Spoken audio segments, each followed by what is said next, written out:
Welcome back to Maximum News, ladies and gentlemen. Man, that fish that I had for dinner was really tasty. Unfortunately, something about it is making me not feel that well. So we're going to power through this, and then I'm going to go take a long nap, a long restive nap. Before we get into the news, I just want to introduce, as always, my lovely, very intelligent co-host. He is Syb from the Triple S League. How you doing, man? Good, yeah. You have to be very careful with those puffer fish because, yeah, you eat just the slightest wrong part of it and you just die. What? So yeah. Really? Yeah. You gotta be like I think it's like 7 years of like learning how to like serve them in order to be actually like licensed to be able to do it. So yeah, they're very dangerous. I might have to sue. Okay, well, we only have a few stories today because I'm probably gonna die. No, I'm just kidding. It's just because it's the beginning of the year and barely anything really happens in January. There is a lot of news, but a lot of it's like kind of like internet drama and stuff like that. A lot of it not necessarily related to video games, at least anything that I would consider a video game. NFT crap, anybody? But we're not going to get into that crap. What we are going to talk about off the top, though, is the stuff that has to do with D&D. Now, I'm inclined to talk about this because recently I did a video on Planescape Torment. I have started to take a liking to D&D quite a bit. Mm-hmm. I'm hoping to play Baldur's Gate with you very soon, Syb. That'll be really, really cool. But apparently, there has been some stuff going on with that world, and I'm hoping because you're, well-versed with that community, you could sort of elaborate on that for us. Yeah, so because a lot of the audience may not necessarily know what's kind of up with this and what is bad about this. Let's just start it from your perspective because you're also kind of new on this info. Yeah. So I'm just going to pull this up here, and what we've got here is the new rules that will come into effect on the OGL. So that's the Open Game License. This also covers things like YouTube. Inadvertently, they did this way back in 2000. They wrote it in 1999. And it became active in about 2001, 2002. And it's been there ever since. And it's a license that says, if you make content about our game, including some of our rules stuff and our lore, if you make generalized content about it, you're totally free to. So it's very much kind of like a Bethesda license here. In fact, Bethesda modeled a lot of their licenses when it came to modding and video content around the similar rule sets here. So this is a really good license. You get to, if you want to cover their game, you make a video on it. They will never come after you. It's actually in the thing where it's like, we won't ever claim your stuff. You get to work with it. You can't reproduce certain things and sell them on bulk, like standard rule stuff. It's really quite simple. You can't photocopy their book and then sell a copy of it, but you can write your own book about that universe and then sell that as long as you follow a couple of rules, put in the appropriate credits and the appropriate copyrights. That's entirely on you. And there's a lot of YouTubers and content creators who create content as well as other people. Like, this isn't just, for YouTubers. This is the guy who created Mr. Mercer, who's doing the voice of in the Baldur's Gate thing, playing our favorite hero, Minsk, and then also his own, D&D campaign, very popular thing on TV, and then a whole bunch of other stuff. So what are the new rules doing? The new rules are saying that since you made content in or about D&D, they now get to use that content and any associated content that you've also created permanently. They they get to use it. They can print it off. They can run it. They can use it in their own channel. If a new kind of like YouTube service shows up tomorrow, they can just move in there and then copy over all of your content there and then monetize that content without paying you. Now you're probably going, wait, what? Like, how much of my content. Well, basically everything. That would allow them to do this if this new rule came in. They would also claim any IP that's ever used their IP in conjunction. So you guys remember, I don't know if did you play Knights of the Old Republic? No, I never did. Okay, so Knights of the Old Republic is made in the Star Wars universe, but it uses the D&D base system for rule sets and character design and character leveling. Are you so kidding they would me? actually also own all of the Star Wars merchandise as well. And so they would be able to just use that for whatever they wanted because you made a product and therefore, and you're like, wait a second, Side, that's like backdating stuff. That's like really legally, like that's a legal, like super no. Yeah. Well, they're trying to do it. And they're trying to do a whole bunch of other things. For example, they're going to, like, you might say, well, can't we just work under the previous OGL, the previous game license? And actually, no, they're actually revoking that, despite the fact that the original creators of that license, who are all still alive, have all already gone onto Twitter and said they can't do this. We wrote in that license that this is a permanent thing. They're not actually allowed to revoke that because that would be you basically revoking like a licensing law. Like you can't actually do that. You can't make a licensing law one week that says you can do whatever you want with this one product. I invented the color blue and I've created a licensing product that allows you to use the color blue. Then 3 weeks later, I'm like, all right, now everybody who's painted anything in blue, I now own all of that. You can't actually do that. That's a ridiculous example, but I'm trying to like point out the stupidity and the absolute insanity of what they're trying to do here. They're basically claiming everything. If you make more than $750,000, you owe them 25% of every single dollar that you make on top of that. Right. And they did not specify if this is per year or if this is just forever. So if you're a content creator and you've been making content for years, sure, you don't make $1 million a year, but you might have made $1 million over the course of a decade or more, and they will now come in and claim that 25% of that. And that's if they believe you, because they have this stipulation in there that they don't have to believe you're reporting. You have to self-report to them as soon as you start making any kind of money at all. And if they believe that you've actually made more money than you've said that you've made, that they get to just take everything that you have in association with the IP. And again, they can reuse that. So they can seize your book that you've written about in the universe of the D&D universe. So like the any of the Dragonlance stuff, any of that kind of stuff, they can just seize all those writers' stuff and then just sell them under their own names, under their own personas, and just take credit for it. One of the things that they've actually got caught doing just this last week is they went on to Etsy, where a bunch of people were designing original designs for D&D physical things. So something like a GM screen, which is just a big, it's like a little border that you put up between you and what you're reading on your, as your game notes as a GM, and what the other people can see. So that way, they can't see that, they're about to walk into a room with a giant dragon in it, that kind of stuff. Right. So it's a physical screen, but it's really cool. It's got a lot of cool painted stuff. They just started seizing those, copying them, and then making their own.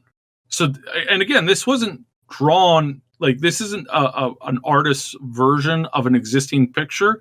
This is just the artist's like unique picture. And they just said, hey, that looks really good. We're going to take that and we're going to start to sell it. So that's the kind of stuff that you can expect to experience with this new Wizards of the Coast, courtesy of Hasbro, courtesy of this new person they got in at the company that's an ex Microsoft a marketing person or something that has decided that actually, no, whatever you own or whatever you think you own, they actually own all of it instead. And well, tough luck for you. So that's the skinny of it. The only good thing in here is that they are stopping any NFT and blockchain content made with the D&D stuff. Soft clap. That I agree with, because seriously, F those two things. Yeah. But they also have a termination policy where they can terminate your content and then seize all your content. So you've written a book, it's doing very well. They can say, we have found you guilty of hate and discriminatory content. So we're going to seize your stuff and we're going to start selling your book instead of you selling that book. We're going to start selling that book and we're going to make and we don't owe you anything for it. And when asked, when you look into like, what's the rules on like, what do they consider that? It's whatever they consider to be any of those problematic things. So if they just don't like you, there's no standards they have to achieve. They just have to say, you know what, we're just going to take all your stuff now.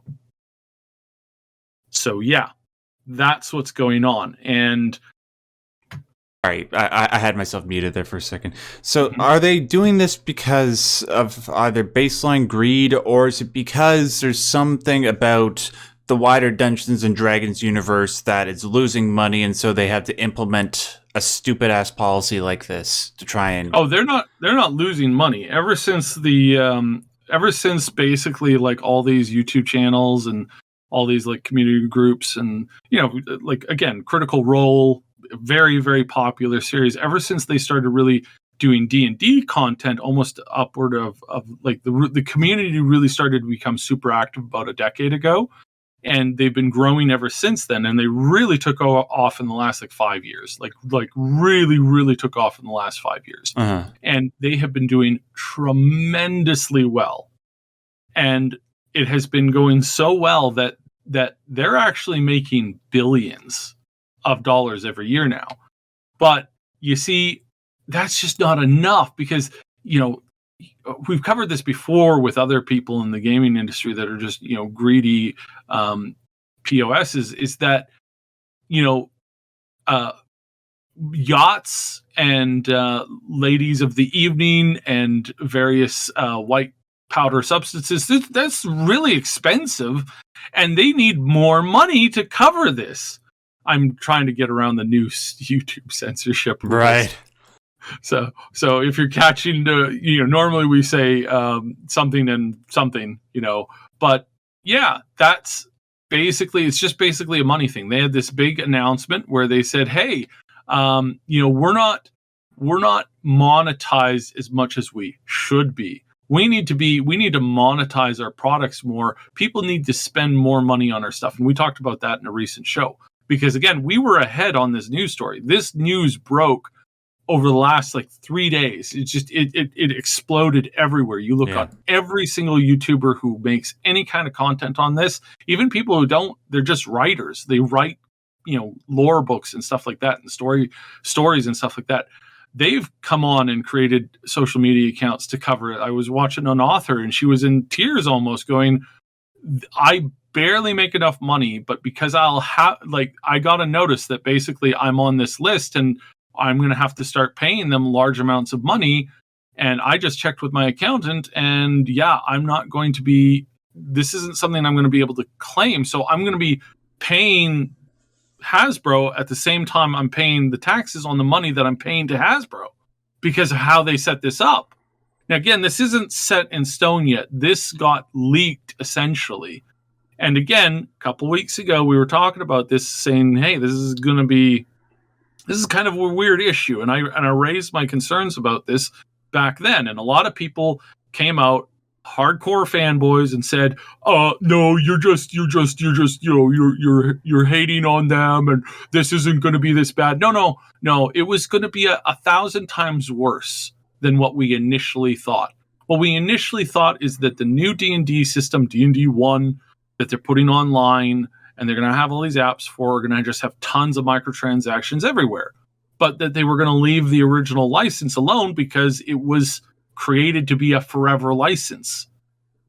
But now they said, no, actually, we're canceling that old license, which again, there's a lot of lawyers who are chiming in on this going, no, they can't do that. And now with all of the creators who created that original license, who used to be working and who were involved in that process, they all said, "Nah, our intent was always to say that this was permanent, and we used the legal jargon of the day, 20 years ago, that meant to say permanent. But the legal jargon for the word permanent has changed recently because, that's what lawyers and governments do. They change the meaning of words so that they mean something completely different so that they can get more money out of stuff. Or get away with stuff. Yeah. Well, it's all dependent on what the word is means. I could lie to your face. And then say, well, you didn't interpret my words right when I said, no, I didn't. I actually meant, well, yes, I did, but it's like disgusting. So this is really bad. This is so bad that there are tons of people just moving away from this license as a whole. Yeah, tons of content creators have said they are no longer going to be covering D&D. Doesn't matter if they're going to, turn away from this or not, because we've seen what they're capable of. And I really want to hammer this point home. We've seen what their intent is. Their intent is to milk you and then go after anybody who gets in the way of their gigantic empire, which has been financially fine under the old rules.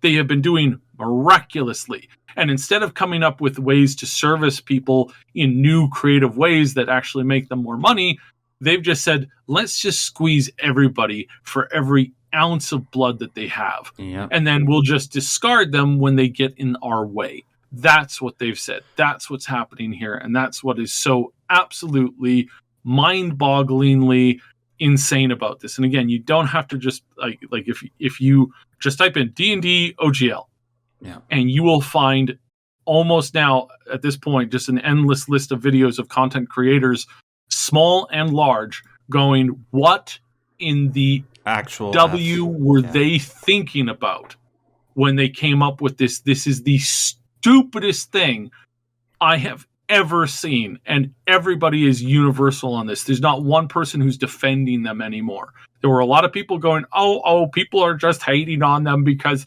they just don't like this person or what. No, everybody's on the same mindset now, which this is it. And this is going to hit other companies. Like I said, they've essentially, with this claim as it is written, they're claiming things like Star Wars, the entirety of Star Wars, because they made a game with it once, and they're saying now that any work that you do. So if you have so very quick here, again, just to really hit this home, if you have made content and a game around this IP, by utilizing its rules, the rule set, the open games combat, data, if you have made that into a game, and which BioWare did. BioWare made Knights of the Old Republic. Anything associated within that universe now also belongs to them. Maybe not in a legal sense, but they could just use it however they want. So what they're saying is that they're now claiming, because this is Star Wars and this was set in the past, and things that happened in the past of the Knights of the Old Republic affect the future of that storyline. They're basically coming in and saying everything that was made in the universe chronologically after you made this game now belongs to us, or we can use it in whatever way, shape we feel like using it in. So what that affects the we learned hypothetically you would have an argument for laying claim to for them to say we want 25% of everything that you've ever made in the Star Wars universe, Disney. Oh, of everything. Of everything that has been made currently in the Star Wars universe, because everything is post after the has been created after that. Because again, it's the fact that they claim this Knights of the Old Republic happened thousands of years before the current stuff. Yeah. They're not claiming it in the form of George Lucas made the original movies. they're saying, no, because you made this impact the universe, everything past this point is now ours, period. And it's kind of like, yeah, we've all watched Thor, right? Thor Ragnarok. Yeah. Like, we've all seen Thor Ragnarok. Yeah. This is basically like the content creators on the internet are like, this is a meme. The content creators are Thor. He's fighting Helia, and she just gives him a big beat down, and he's like, I might not be able to stop you, but he points to the giant fire demon, and he's like, that guy will, and that's the representation of Disney. So Helia, being the Hasbro, is just peeved off, this huge monster that is Disney, and they're going to come after them because this license cannot stand if they want to utilize certain things. So yeah, and again, good luck going up against Disney. They managed to maintain their copyright of Mickey Mouse long past when it should have expired. Oh yeah, yeah. Good luck getting it to bend to your will, Hasbro. No, I'm not saying that Disney's going to come in like a hero right now, right. But this is this is their stupidity, right? This is why I'm bringing this point. This is the stupidity of Hasbro, that they didn't even think this through from a lawyer's perspective. Yeah. And again, there's been a number of lawyers who said that if this comes out as is, they are going to immediately sue. And what they're going to do is they're going to pull in the original creators of the license and go, did you guys have an intent that this would mean forever? That this would be from, the time that you created going forward, you wanted the D&D universe, the baseline rules, the baseline kind of concepts to be able to be used in this free open source license. And all those guys have to do is get up on the stand and say, yes, our intent was to always have it be open and free. Other rules could come into place, but they would never void this set of rules. Mm-hmm. And as soon as they say that, unless the courts are dirty as sin, they'll say, all right, that case closed. Hasbro, you just you owe damages to every person who's suing you now. So yeah, that's what's going on. And again, it's like their claims. This is such a broad claim. If you've ever covered or streamed a game that uses the D&D rule set, which there's actually a lot of indie games also use it as kind of like a baseline system to help them like manage damage stuff, because it works off of dice rolls and stuff like that. There's actually a lot of games that you don't recognize as D&D, but they utilize the blueprints to help them build the game out. Disco Elysium. Exactly. Yeah. And so because of that, because they've used these rules in the past, that means everybody who's made content about those games now also falls under that thing. So you might be a content creator thinking you're safe, thinking that, well, you just cover these small indie games. You'll get a knock on your door and there'll be a lawyer there going, hi, I'm from Hasbro. We believe that you've made more than $1 million from our thing. And you're like, what are you talking about? I've never covered D&D thing or Hasbro. Oh, well, actually you have. See, you covered this game, and this game used this thing, and we own that thing through this weird side process, and we believe that you've made $1 million. Well, I haven't made $1 million. I'm flat broke. Well, you own this house and you own, a car. So we're just going to assume that you've spent over $1 million on these things. So we're just going to start taking them. Here's a bill for $200,000. You owe it to us right away. And if you don't pay up, we're just going to seize your channel and all your content and everything like that. We're just going to decide to start publishing that ourselves. That at the most extreme, that's what's going to happen. Now, obviously, they might not try to go to that extreme because, well, I mean, even as is, the outrage has been so bad on this that this is basically like, if they go through with this is basically suicide. Yeah, it is suicide, because they don't seem to realize the thing that Bethesda realizes. And, Bethesda is definitely worth, criticizing with a lot of the crap that they've done over the last several years. But what they fundamentally understand is that the reason why their licenses, their worlds are able to live on for as long as they do is because they do allow fans out there to work within the worlds that they create, but whether they, you mean that narratively or technically, they let them mod them, create quests within Skyrim, Fallout, whatever, and that promotes the longevity. And it's the exact same thing for the Dungeons and Dragons universe.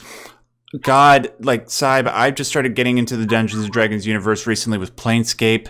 My God, I cannot believe how in-depth that universe on its own is, but also all the universes that Planescape encompasses. And the reason why it lives on is because the fundamental world that you're able to work with is so rich. It allows for a variety of stories. And in order for it to live on, you need to invite people that might not necessarily work under your banner to license out that brand and create with it. And when you do this, what you're telling me that they're trying to do, you disincentivize anybody from wanting to do that, because there's always the risk that they will take all the work that you put your blood, sweat, and tears into and say, nope, you don't get anything for it. Go to hell. Yeah. So this is what has been happening. This is the thing that's going on. This is why your feed might be inundated with videos on this subject. And this is it's just pure and simple, insane greed that makes no sense. Because again, I outlined just on not only on this show, but on our Thursday show on the main channel, that they didn't need to do this. What they needed to do was come up with new ways to service. Like, a lot of people are really into miniatures, right? And right now, miniatures are really expensive and hard to get your hands on. And they could come up with a way better system of mass producing general miniatures and then customized miniatures and getting them to you. And there's been some, like, Heroes Forge. I can't talk enough about how Heroes Forge, which is a company that you design in your browser, there's a character creator which you can create just super wide variety of miniatures, and then you can get them printed as either a 3D plastic thing or as actually have it cast in bronze, and you can have that shipped to you, and within days you can have your hands on a customized miniature that you made in a very high quality character creator. They're the only people that are currently doing this on this scale right now, and That's Hasbro so cool. could be getting into that. Yeah. I mean, not only for D&D, but also, like, think of all of the other games. Say you want new Monopoly pieces. They could have here's all the things that you can do with it. Make anything you want. You want more Risk pieces? We could make cool Risk pieces. There's so much potential for them to capitalize on what they already have, that what they're doing is essentially just creating an army of people who are now going, we are going to make sure that nobody ever does your stupid system and signs onto your stupid agreement and licenses ever again. And this is actually what I and several other YouTubers have already done. We've already jumped into a giant communal open source project where we are working on ideas to create a comparable thing that could just come in and replace any D&D system that you currently use for homebrew, whatever. We're going to make a system that is, more expansive. I've already had this in my head from, like, years ago. Basically started writing these books, and I started creating a universe and a rule set in which people could play it. And I've just stepped up the work, essentially, and we're going to have some stuff on that hopefully soon. I've already got the stats. I'm refining the stat system as we speak, and so I'm doing that. Other YouTubers are doing that. Thousands of other people have already come out and said that they're going to start supporting other companies doing other things. And this is just from the initial group of people who really pay attention to this stuff. So yeah. To sum up, Hasbro and Wizards of the Coast stepped in it hard. They have stepped in it in probably the worst possible way. They have Baldur's Gate, and they have their movie, the D&D movie, coming out this year, and they have just walked up and spit into everybody's nice fancy bowl of cereal, and everybody is livid. And I will say that if the D&D movie fails at this point, if and I really hope it doesn't, but this is one of these things where it's like, I was hoping for that movie to do good. I was hoping for, and I still think that Baldur's Gate 3 is going to be one of the best games that we have. Yeah. But and they're not happy about this either. Larian is kind of like really upset about this. They're basically going, these stupid MFers walked in and just destroyed all of the good faith that we had spent the last few months, the last few years coming up with and protecting and harvest not harvesting what's the term? Fostering. Like growing. Fostering. They've been fostering this amazing growth, and here these stupid salespeople come in and go, you know what? I think I could find a way for us to make a ton of money by selling out every single person who supports us and by spitting in the face of every single one of our fan bases. But they'll be forced to because there's no competition. Laughing like a bunch of idiots. And what they don't realize is that they've just funded the entire movement to stop them. It's like, you've just raised an army against yourself. You dumb, absolute, complete sales idiots. This is why, crap. Every time I try to think of this guy's name, I always get it wrong. The guy who made Apple. Steve Jobs. Yeah, Steve Jobs. I always confuse him for Tim, the current guy in charge, which is so annoying. But anyway, Steve Jobs said, never put salespeople in control of your company. They will ruin you. They will destroy every ounce of creditation and effort and goodwill that you've built up with your entire user base, because they're not interested in serving the community. They're interested in getting as much money from them as they possibly can. And this is why you never ever put a sales guy in charge of your company, because he will do nothing but run it through the mill, get as much money as he can, then he'll get a golden parachute when the company is about to go bankrupt, and then he'll laugh all the way to the bank, mocking you for your stupidity of how, like, wow, you were really dumb to trust him, huh? So dumb, so stupid, so arrogant. Yeah. I don't see how it could play out any other way, like you said, except them just basically shooting themselves in the foot and maybe they might be able to milk some money in the short term, but in the long term, that would be the destruction of the overall Dungeons and Dragons license. And it's a shame because, like I just said, I can't wait to play games like Baldur's Gate and Icewind Dale and Neverwinter Nights and go back and see what I've been missing all these years. And, in the hopes that maybe more games that are part of that universe could be fostered, which, would become more likely if the movie does get made. But now, what's the point? All right. We spent over half an hour on that, but it's important. And I'm glad that we talked about that, because it does affect not just tabletop, but video games as well. All right. We're going to blast through these next two very quickly. Hold on. I got a cough. Yeah. So, okay. Well, while you're back. Yeah, I'm very quick at that. So, CD Projekt Red, as we know, they released a little game called Cyberpunk. You might have heard about it. I think I think you might have heard about it. Yeah. So it came out. Gosh, I can't believe it's been over 2 years since. Like, it released in December 2020, right? My God. Around that time, obviously, we remember all the bugs and glitches. People were making YouTube videos. They were ubiquitous on the internet for a long period of time.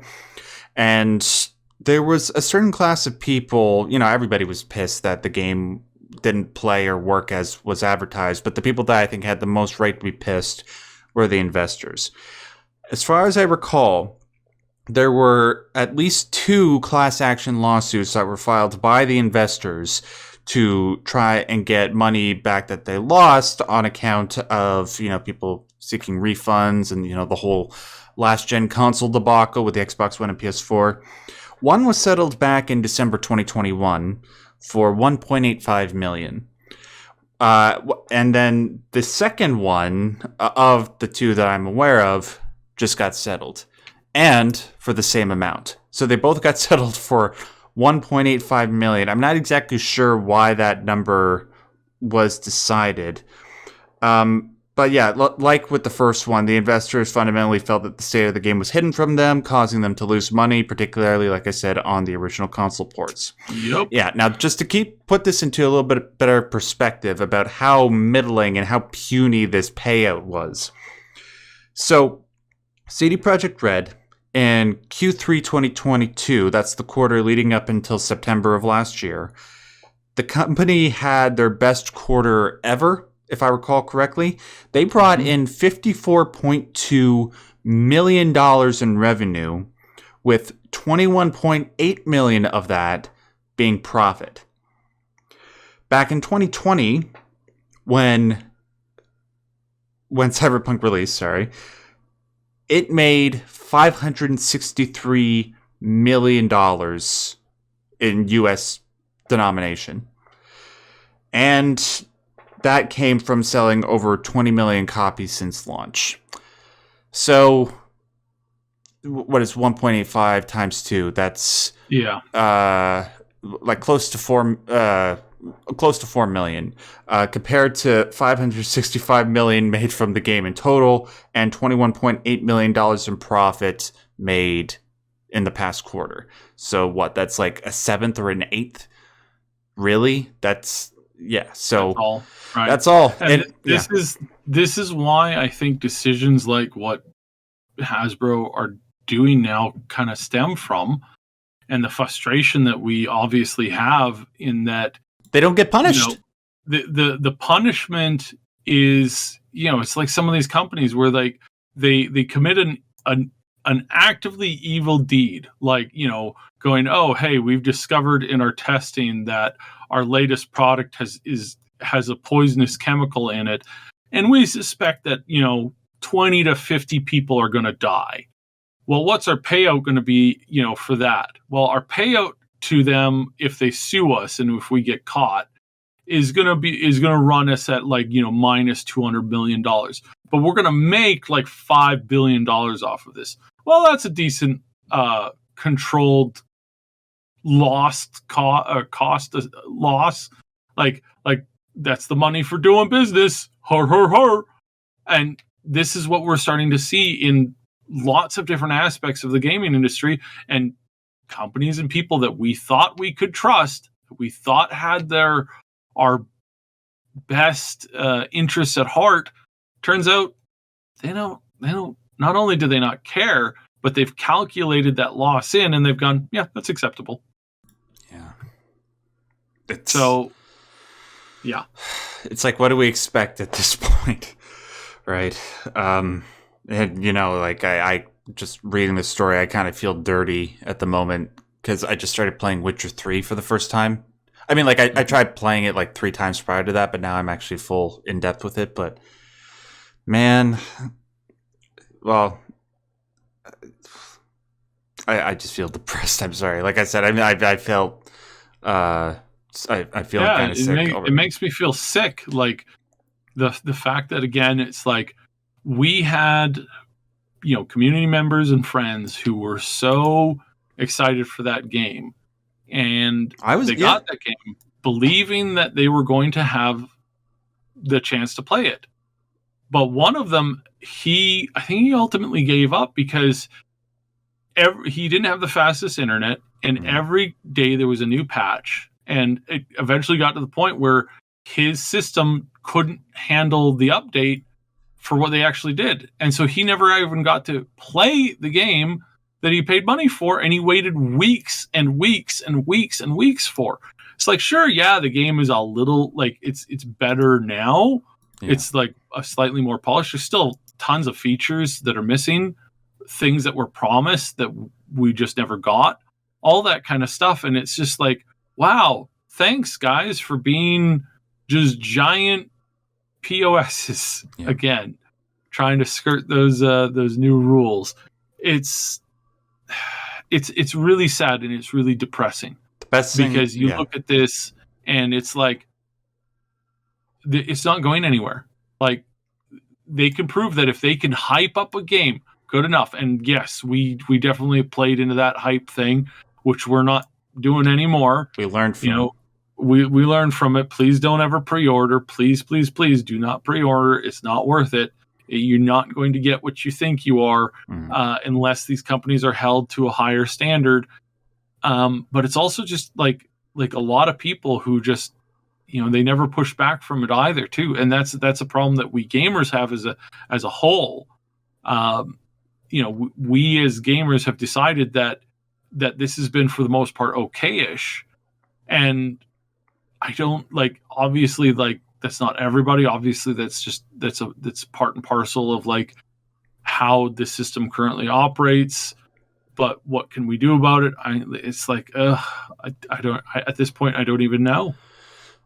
The most The most optimistic view that I suppose we can have on this right now is the fact that, look, the more that we talk about it, the more that people become aware of it, and by proxy, hopefully, as the years go by, people will start to become more conscious about these practices and push back against them actively the more that the internet continues to be ubiquitously used.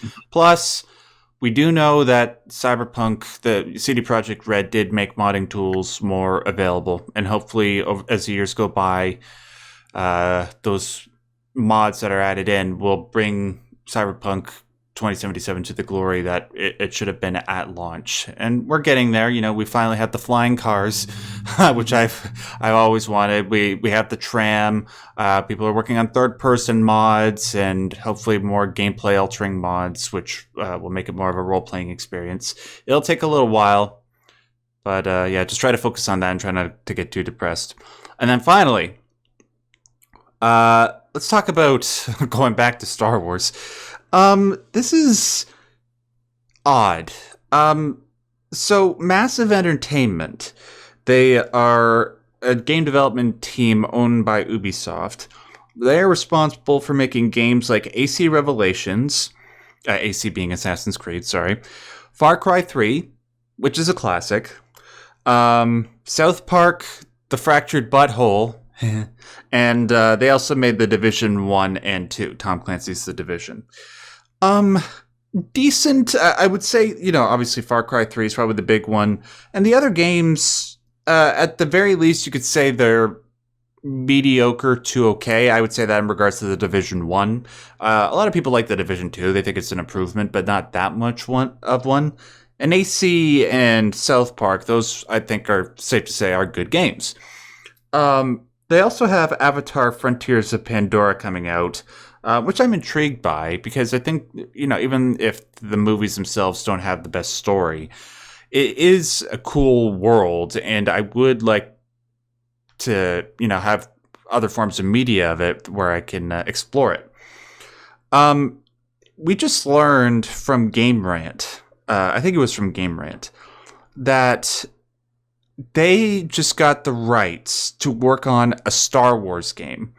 So this will be the first Star Wars post EA, when they had the exclusive rights. And what they do, they did Star Wars Battlefront 1 and 2 and Jedi Fallen Order, even though that was technically Respawn, screw EA. And what's most interesting about this is sort of the description that Game Rant and other outlets are putting forward. It's that this hypothetical Star Wars game being made by Massive Entertainment is going to be a fully, and this is the quote from Game Rant, a fully open, seamless universe akin to that found in No Man's Sky. Now, we know what happened with No Man's Sky. It didn't turn out well, but, I think it's safe to say that maybe unlike Cyberpunk 2077, it has gotten to the point where it was able to fulfill all the promises it initially made, for the most part. But still, the prospect of a wide open, seamless universe like No Man's Sky, one that's as big as that, does raise some eyebrows. It's one of the things that, people are very pessimistic about in regards to Starfield, about having a universe that big, right? And applying that to Star Wars, it tells me that this formula is something that the games industry is not willing to give up on. And it also tells me that maybe people at Ubisoft and Massive are hearing things about Starfield that are really good. This is, what I like to think, that they're looking at the situation like, okay, we got to find a way to compete. Let's get our hands on Star Wars and try to create our own version of Starfield so that people are more inclined to play that than Starfield. That's, and then hopefully maybe there'll be other companies that can get in on the competition. And of all the games that are being produced, at least one of them will be great. But I don't know. It is Ubisoft, and, I call them Diet EA. So, I don't know really what to make of this news. It's intriguing, but I think it's good to have a healthy amount of skepticism. I don't know. Saib, what do you make of this news? The open universe of space game is a really tempting one because it is very iconic. The only other thing that competes on that same level, I think, is the creating a gigantic, enormous fantasy world with almost endless, limitless possibilities, and creating a gigantic, scrawling world that's basically just Grand Theft Auto, right? Like having a planet-sized server where the entire inch of that entire world is covered with basically like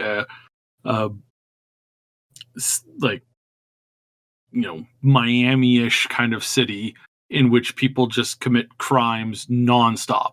I think those are the three types of games that would never run out of players. Yeah, essentially. That, and maybe you could throw in something crazy like a unlimited building like Minecraft. But I think I kind of include that in the others because in all these games, I'm thinking that you could create and build within the scope of that universe. So like, you can't do anything out of universe. Like you can't build a rocket ship in a fantasy world, but you might be able to own a club in the in the Grand Theft Auto kind of universe and like build on that. I think these are games that correctly capture the attention of players and make things and products that people desperately want to play. And I think that the more they succeed at this kind of stuff and the more that other games succeed at this stuff, the better it's going to do. And I think that looking at Starfield, I've been watching it very closely. And again, please don't pre-order. Please don't jump at the chance of getting this game. Check it out day one from people who are going to view it with a critical angle. Take a real good hard look at the gameplay and decide whether or not you want to do this for 100 hours. If it's something you want to do for 50 to 100 hours, get the game. But don't give them the benefit of the doubt anymore because all of these companies have lost that ability to be like, oh yes, those are the good old boys. We know that they're going to create good, solid content. We have no idea if they're going to create good, solid content anymore. We just don't. And so that's the field in which we have to be very cautious and go, okay, well, I mean, it looks good. Fingers crossed it is. And we hope that that's the way that it goes. But just generally, I really do honestly think that the general direction that we're starting to see from Starfield is going to create an arms race of similar type games because, again, if they nail it and they hammer it out of the park, if they really do, and that AI system is just smooth as butter and uniquely interesting all the time, you're going to have a game that you're not going to run out of stuff to do in. And I think the first thing that some people, such as Ubisoft, wants to recreate here is something that they could do that, but they could stick a live action thing with it, make it partially multiplayer like the latest Assassin's Creed game, and just go nuts with that kind of a thing, and that would print money for them, like basically forever, like what you have with Grand Theft Auto and some of these other games. So that I think that's the goal. And again, barring out all the pessimistic like doomerism, with the idea of the live service stuff, that is a unique world that I would love to spend time in. I would love to have a full rendered, galaxy of Star Wars. Yeah, that would be the dream. You could just play as any kind of, you want to be anything you want. that was the promise that SWTOR was supposed to give us, but then it kind of like failed in that regard. But that's what so many people want. They want to just pick up a blaster, pick up a lightsaber, start training. I want to go to a planet and stand on a rock in the middle of the ocean and do lightsaber moves in the middle of a storm. That's something that would be so cool. But is there a game that offers that to us? No. And is there a game that can offer that to us? The answer to that is yes. And that's why, looking at Starfield, some of these companies are going to watch that very closely, because if that's a huge hit, if that turns out that 1,000 planet thing is actually the sales pitch line of the game, whereas up till now, people are super, super like, I don't think this is going to work. This is going to be terrible. Everybody's thinking that in their heads, right? Yeah. But if that actually works, if on release, a week after release, people are like, me and a whole bunch of other people went to the same planet on all of our different saves, and everybody encountered something different. If that's what's going to happen, and if it was all interesting, and it was all cool, and it was all fun, and it was all whatever, then there's going to be an arms race like you've never seen before for similar tech, because those giant, expansive, endless worlds, and that might be what we're getting with Fable. Like, this might be the Fable might be the fantasy Starfield. Yeah. And so stuff like this, it really depends. And if they really like nail that stuff out of the park, then I mean, there's a maybe that's why Microsoft's been so quiet about what they're bringing. It's either it's one of two things at this point. It's one of two things. Either they've created a bunch of garbage that's not going to sell, and that's not going to be fun, or they've created a bunch of master hits that are going to not only knock everything out of the park, they're going to set new standards for game development. Well, ooh boy, let the sparks roll. Yeah. I don't have any reason to believe that's true for Perfect Dark. I think there's reason to believe there's a lot of trouble behind the scenes with that. But with Fable, I have no reason to disagree with you. So who knows? Yeah, hopefully, even though it is Ubisoft, it is, somebody under Ubisoft, massive, and they have put out good games. And if they can pull off the ideal Star Wars game, the game that we've imagined in our heads ever since Star Wars Galaxies, this could be huge. But it's going to be several years before we find out if that actually happens. Anyways, guys, that does it for this episode of the Maximum News Show. Thank you very much for joining us, and thank you for sticking with me and forgiving my minor sickness here. I want to thank Syb, as always, for doing the show with me and all the wonderful insights that he brings. Syb, can you tell people about the main channel very quick? Yeah, check out the Triple S League on YouTube. We've got a bunch of guides coming. We're going to be playing all the big hot games, including Hogwarts and all that. We're going to be hitting that pretty hard, because it looks like it's going to be absolutely phenomenal. Yeah, almost just a month. Like, today's the 8th, Yep. The day that we're recording it, and it comes out on February 10th. Oh my God. Get ready to say goodbye to my life. Yeah.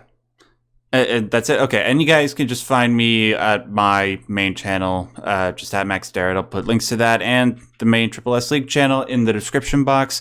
Thanks, guys, and until we do this again next week, I want to remind you, as always and as per usual, stay yellow.